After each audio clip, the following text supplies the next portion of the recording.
warahmatullahi wabarakatuh. Saya Sally Sahida Anubudianti, NIM P13112120005. Saya akan menjelaskan tentang jawaban UAS saya yang sudah saya ringkas dalam suatu tulisan mata kuliah aspek hukum dalam bisnis yang nomor 1 tentang pembebanan jaminan. Saya memilih melakukan jaminan kebendaan berupa gadai karena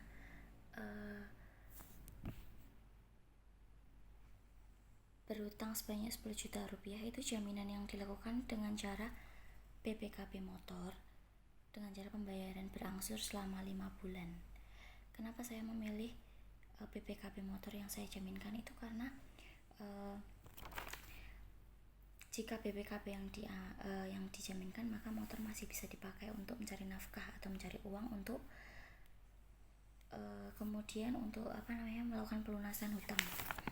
Terus kemudian pihak-pihak yang terkait itu pihak yang memberi jaminan gadai, kemudian kreditur yang menerima jaminan. Contohnya kreditur saya yang menerima jaminan atau yang menggadaikan, kemudian pihak yang memberi jaminan gadai itu debiturnya. Alasan saya memilih gadai itu karena barang digadai itu aman, tidak hilang. Yang kedua, dapat diperpanjang atau dicicil sesuai kemampuan. Yang ketiga, dapat dana cepat dalam jumlah besar.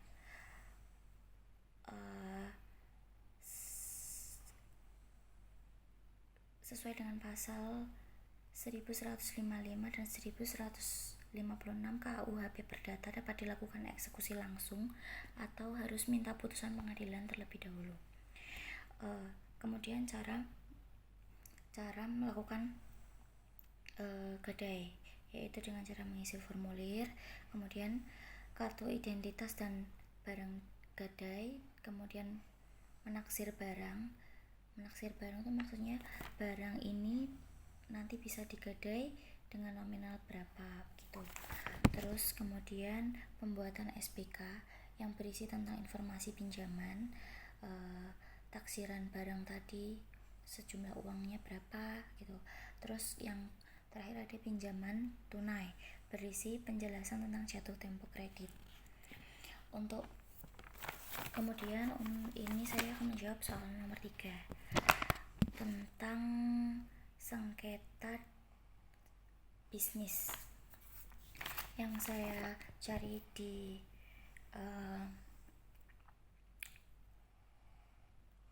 Google. Itu sengketa bisnis berjudul bersengketa dengan perusahaan Jerman PT PAL terancam kehilangan gedung. PT PAL itu yang berhubungan dengan pembuatan kapal. Berita yang saya kutip itu tanggal 1 Maret 2021 dengan sumber berita kompas.com. Saya akan menjelaskan secara rinci tentang permasalahan sengketa bisnisnya, yaitu PT PAL Indonesia terancam kehilangan aset gedung kantor perwakilan Jakarta milik perusahaan plat merah Jalan Tanah Abang 11 nomor 27 Jakarta Pusat, dikarenakan Pengadilan Negeri Jakpus memperoleh gugatan perlawanan eksekusi yang diajukan oleh PT PAL tanggal 21 Januari tahun 2021 atas sengketa hutang dengan perusahaan asal Jerman. Kemudian dalam putusan hakim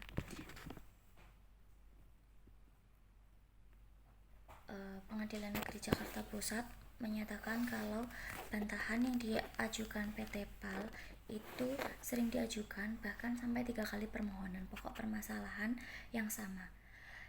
Pokok permasalahannya adalah hutang senilai 1,2 juta dolar Amerika Serikat beserta bunga ke Mr. Borneo. Awalnya Mr. Borneo memesan kapal namun tidak segera dibuat oleh PT PAL.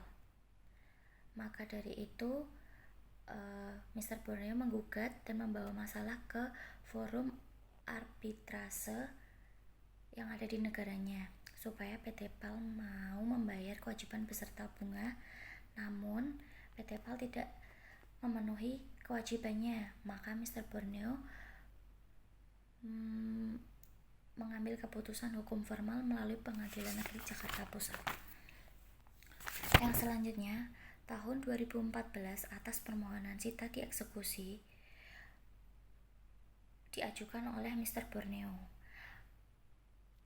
Pengadilan Negeri Jakarta Pusat berhasil menyita aset milik PT PAL berupa gedung kantor perwakilan Jakarta yang kemudian setelah melalui beberapa proses pengadilan tersebut, Pengadilan Negeri Jakarta Pusat berhasil menyita aset yang kemudian dilelangkan resmi tanggal 21 Januari 2021. Kemudian tanggapan saya mengenai ini itu sudah benar karena dia mengajukan gugatan kepada Pengadilan Negeri Jakarta Pusat itu berarti litigasi karena hutang yang tidak dibayarkan itu nilainya 1, juta dolar Amerika Serikat. Nah, itu banyak sekali menurut saya, dan sengketa sengketa yang digugatkan tentang hutang tidak pembuatan kapal yang tidak kunjung dibuat itu juga menurut saya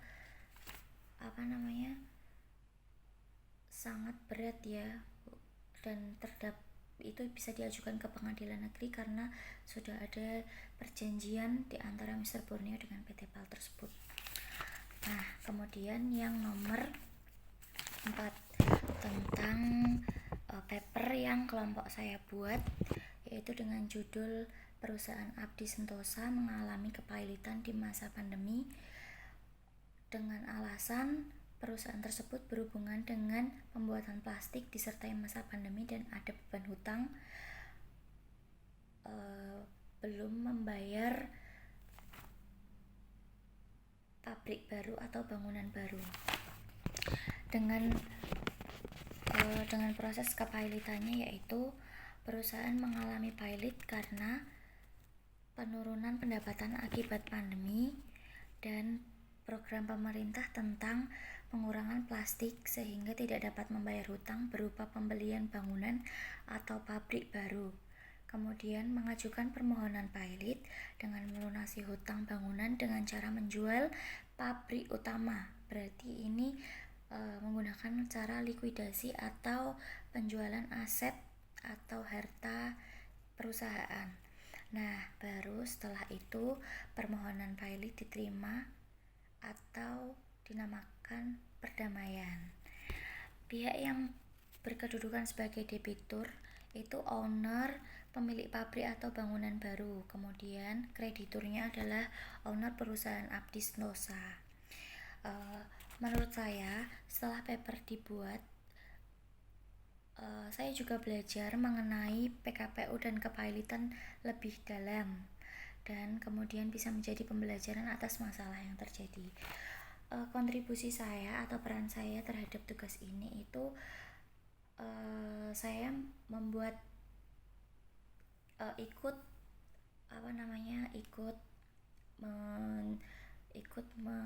mencairkan ide saya dalam tulisan pembuatan paper ini mengenai kepailitannya itu karena apa, yaitu tadi karena belum menjalankan kewajiban pembayaran hutang terhadap pabrik baru. Nah, itulah tugas UAS yang sudah saya kerjakan dalam bentuk video yang sebelumnya sudah saya tuangkan dalam bentuk tulisan.